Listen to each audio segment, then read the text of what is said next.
The photo notification popped up while I was closing my laundromat for the night. My son was tagged in a picture smiling, standing beside a balloon arch that read Baby Whitaker. My grandson's baby shower.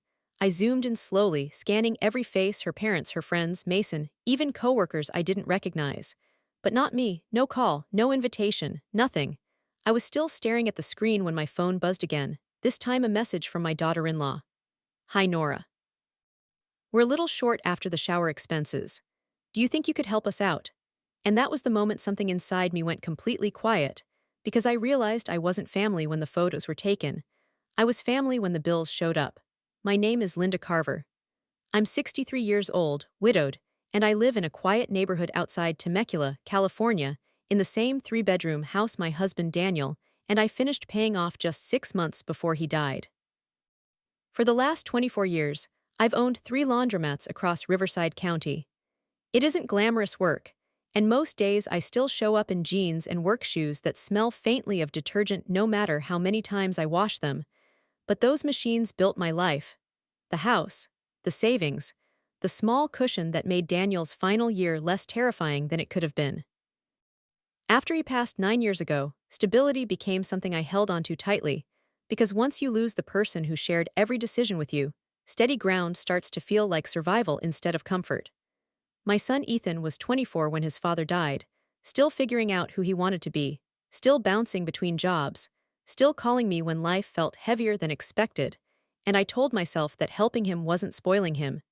It was just buying him time to grow into himself. Ethan is 32 now, charming in the easy way that makes people trust him quickly, thoughtful when he slows down long enough to listen, and for most of his adult life, quietly dependent on me in ways neither of us fully acknowledged. That part wasn't entirely his fault. After Daniel died, I started saying yes to things I might have questioned before. Rent help when he switched jobs. A few thousand when his car transmission failed. Covering a credit card balance once when he sounded embarrassed enough that I pretended it wasn't a big deal. I never kept track because I didn't want my love to feel transactional, and I told myself that when he found his footing, he wouldn't need me the same way anymore. He met Claire 4 years ago. She was polished, confident, and came from the kind of Southern California family that always seemed to know which restaurants required reservations weeks in advance. Her parents lived in Newport Beach, hosted holiday dinners that looked professionally catered, and spoke casually about travel plans that sounded like magazine spreads. Claire was never openly rude to me. In fact, she was always polite, warm even, but there was something measured about the way she interacted, like she was careful about where I fit in her world. The first time I visited their apartment, she complimented my sweater, then gently suggested I sit in the kitchen while she finished plating dinner in the dining room where her parents were already seated.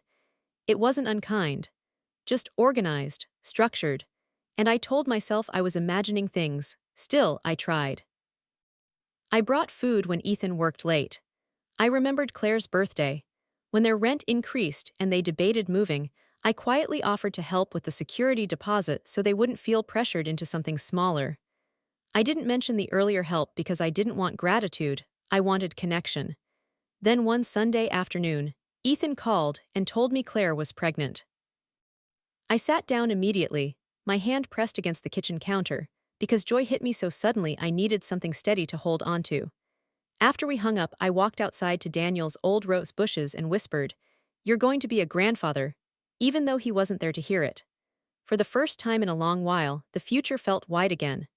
About 3 weeks later, I was closing my Winchester Road laundromat when my phone buzzed with a notification from Facebook. Ethan had been tagged in a photo. I wiped my hands on a towel and opened it without thinking. The image showed a decorated backyard, pastel balloons, a table of gifts, and a banner that read Baby Harper. I stared at the photo longer than I meant to, slowly recognizing faces, Claire's parents, her sister, several friends, even a coworker Ethan had mentioned once. I scrolled. More pictures, cupcakes, Claire opening gifts, Ethan laughing beside her. I kept scanning instinctively, expecting to see myself somewhere in the background, but I wasn't there. No missed call, no invitation, no mention, just a celebration I hadn't known existed. I was still standing there in the quiet hum of half-empty machines when my phone buzzed again. This time it was a message from Claire. "Hi Linda, I hope you're doing well. We had the shower this weekend, and things ended up costing more than expected. With the baby coming, we're a little tight right now. Would you be able to help us out? I read it twice, then once more, feeling something colder than anger settle into my chest. Not shock, not even hurt yet, just clarity. Because in that moment, I understood something I should have noticed long before. I wasn't missing by accident. I was missing by design. And somehow, the woman who hadn't made room for me in her backyard had no hesitation making room for me in her budget. I didn't answer Claire's message that night. I locked the front door, counted the last register, and drove home in complete silence, not even turning the radio on. The worst part was how ordinary everything around me looked. Traffic lights changing on schedule.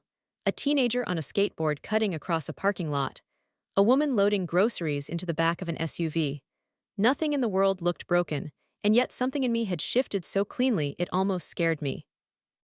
When I got home, I sat at my kitchen table under the same yellow pendant light Daniel picked out years ago and opened my banking app, then the old folder where I kept larger transfer records and property paperwork. I wasn't trying to build a case against my son. I think I was trying to see whether I had imagined the pattern, whether this really was the first time I'd been treated like an afterthought, or just the first time I couldn't explain it away. Over the next hour, I found the security deposit transfer from 2 years earlier, the car repair payment, the credit card payoff, a hospital copay Ethan had promised to reimburse and never did, and a handful of smaller Zelle transfers I'd forgotten almost as soon as I sent them. None of it ruined me financially. That wasn't the point. The point was that I had been deeply woven into the practical side of their life while somehow remaining optional everywhere else. The next morning, Ethan called. His voice had that cautious softness people use when they already know the conversation is going badly. He asked if I was upset. I told him I wanted a simple answer first. Why wasn't I invited? He exhaled for so long I knew he'd rehearsed something on the drive to work. He said Claire had kept it small, mostly her side of the family, some friends, a few people from church, and that she thought separate gatherings might be easier because the groups were different. Different. I repeated the word back to him and let the silence sit there. Then I asked, different how? He said he didn't know how to explain it without making it sound worse. That told me more than the explanation would have. I asked him whether he knew in advance that I wasn't invited. Another pause, then a quiet yes. He said he thought they would do something with me later, maybe dinner, maybe a smaller get-together after the baby came. Something calmer, something easier. I stood at my sink looking out at Daniel's rose bushes, while my grown son described my exclusion like a scheduling preference, and I realized cowardice often sounds polite when it comes from someone you love. I told Ethan I wasn't yelling because I didn't need to. I said, "You knew I wasn't invited, and you still stood there smiling in those pictures. Then Claire texted me for money before I even heard it from you. Do you understand how that looks?" He started apologizing, but it was the kind of apology that reaches for tone before truth. He said nobody meant to hurt me. He said things had gotten stressful. He said Claire was emotional and the planning got away from them. I listened, then asked the one question he couldn't answer quickly. If I wasn't close enough to include, why am I close enough to fund it? He went quiet. Not defensive. Just quiet in that uncomfortable, cornered way people get when a sentence lands exactly where it should. I told him I wasn't sending money. Not now, not like this. I also told him I was done pretending last-minute financial emergencies were normal adult life. If he needed help in the future, he could come to me directly, honestly, and with specifics. No more vague pressure. No more passing requests through Claire after social events I wasn't welcome at. That afternoon, I called my estate attorney, not because I wanted revenge, but because I wanted structure. Daniel and I had spent decades building something real, and I had let too much of it drift into emotional habit. I asked her to review my trust, clarify how future gifts would be documented, and make sure no one could treat my support like an invisible faucet that turned on whenever they felt entitled to it. It was one of the hardest calls I'd made since Daniel died, not because it was cruel, but because it forced me to admit that love had turned me careless. And once I admitted that, I couldn't unknow it. By evening, Claire still hadn't heard back from me, Ethan hadn't called again, and for the first time in years, I let their discomfort stay exactly where it belonged instead of rushing in to absorb it for them. If you want to see what happened next, stay with me. And if you like stories that reveal what people try to hide, don't forget to like and subscribe. For the next 2 weeks, the silence between us stretched in a way that felt unfamiliar. Ethan still sent the occasional text, short updates about work, a photo of a new crib they were assembling, a quick message asking how I was doing, but the tone had changed. It was careful now, like we were both learning how to speak without the unspoken agreement that I would eventually smooth everything over. I didn't push. I went to work, handled a broken water heater at my Hemet location, met my brother Carl for lunch one afternoon, and told him the entire story without softening any of it. He listened quietly, then leaned back in the booth and said, "You didn't change, Linda. You just stopped carrying everyone else." That stayed with me longer than I expected, because the truth was, I hadn't cut Ethan off. I had just stopped making his life easier at the expense of my own dignity, and those two things felt very different once I finally separated them. 3 Sundays later, Ethan called and asked if we could meet. Not at my house. Not at his. Somewhere neutral. His voice sounded tired, not dramatic, just worn down in the way people sound when they've spent too long sitting with something uncomfortable. We agreed on a small diner halfway between Temecula and Murrieta, the kind of place with laminated menus and waitresses who call everyone honey without thinking about it.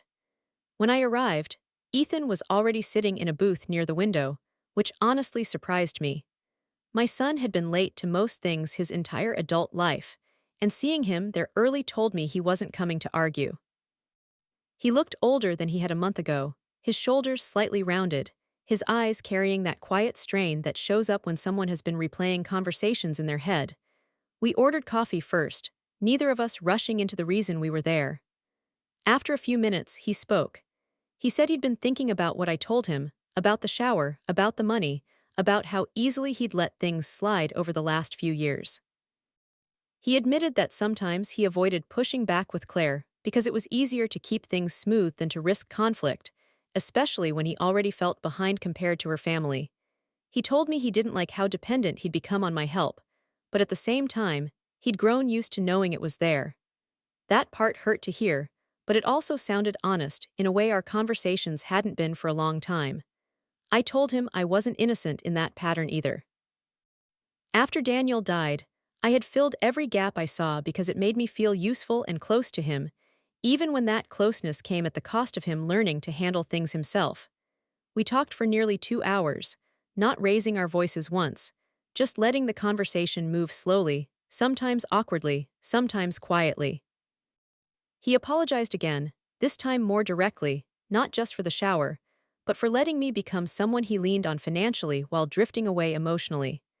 I told him I wasn't looking for perfection, just honesty and respect. I explained that the changes I made to my finances weren't punishment, they were boundaries I should have drawn years earlier. He nodded, and I could see him processing the idea that love didn't automatically mean unlimited access anymore. Before we finished, he told me Claire hadn't expected me to say no, and that the tension at home had been uncomfortable since then, not explosive, just strained in the quiet way that forces people to rethink assumptions. When we stood to leave, he hugged me, and it felt different from the polite, quick hugs we'd fallen into over the years. It wasn't dramatic, just steady. I drove home with the windows cracked open, the late afternoon sun stretching across the dashboard, and realized something that took me years to understand. Love without boundaries slowly turns into obligation, and obligation eventually erodes respect. But love with boundaries, even uncomfortable ones, creates space for something more honest to grow. 2 months later, Ethan called to tell me Claire had gone into labor. I drove to the hospital that night, not as someone waiting to fix a problem, not as someone quietly funding the moment, but simply as a mother and soon-to-be grandmother. When they finally placed my grandson in my arms, small and warm and blinking under the hospital lights, I felt the same quiet clarity I'd felt the night of the photo. Only this time, it wasn't about exclusion. It was about understanding that the strongest relationships don't come from making everything easy.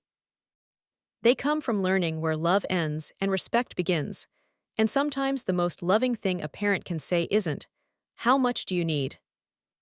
Sometimes it's simply, "I'm here, but this time we do it honestly." 3 months later, Ethan invited me over for dinner, nothing fancy, just grilled chicken, paper plates, and the baby sleeping in a portable bassinet beside the couch. Claire was polite, quieter than before, careful in a way she hadn't been when everything between us felt automatic. She thanked me for coming. It wasn't dramatic, just simple, but it felt real.